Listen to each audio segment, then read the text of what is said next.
Live to Washington now. On the line is the President of the American Center for Security Policy, Frank Gaffney.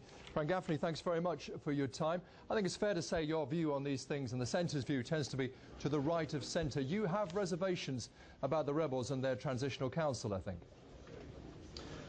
Well, let me be clear. I've been opposed to Muammar Gaddafi back when everyone agreed he was an internationally recognized terrorist. I've been opposed to him when Scotland and Britain and the United States agreed that he was actually not an internationally recognized terrorist anymore. And I've been in favor of his overthrow throughout, including under this revolution. But I do think we've got to be concerned about what's coming next. We simply don't know very much about this transitional council.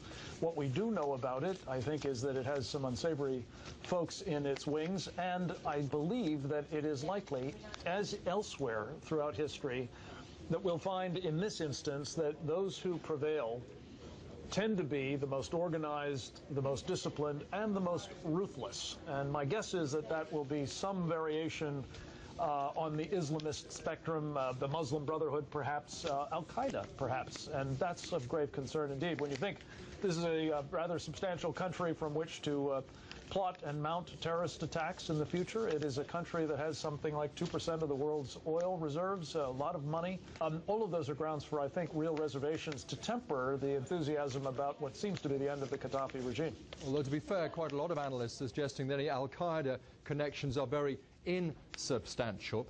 Does it concern you, for instance, this comment from the leader of the National Transitional Council, who's saying he was worried there could be revenge attacks and said that if military commanders ignored him and carried out reprisals, he would resign? That doesn't speak of a united rebel group, does it? No, and I think that's exactly what I'm speaking of. I think there are probably in this group, as there were in Egypt and have been in some of the other Arab Spring uprisings, people who are authentically in favor of democracy, of freedom, of tolerance, who are likely to be shunted aside.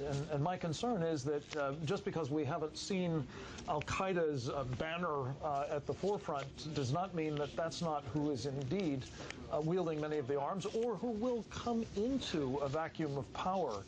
We know for sure that many of the people who were fighting American and British and other forces in Iraq hailed from Libya, and I think, a disproportionately large number, in fact, as a percentage of population.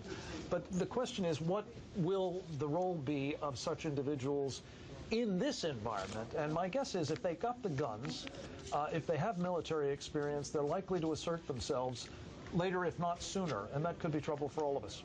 Frank, you seem to be personally more skeptical about the National Transitional Council than you were about some of the people who were coming in to help lead the new Iraq some time ago. Ahmed Chalami, for instance, who turned out to be not really such a good thing.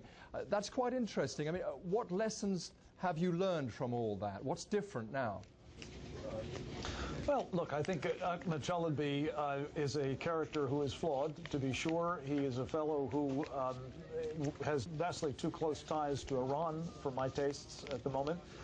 And yet, I think when he was moving into Iraq after a long stay in the United States, it was pretty clear that he was not part of al-Qaeda. And in that sense, I think there was a qualitative difference between the two.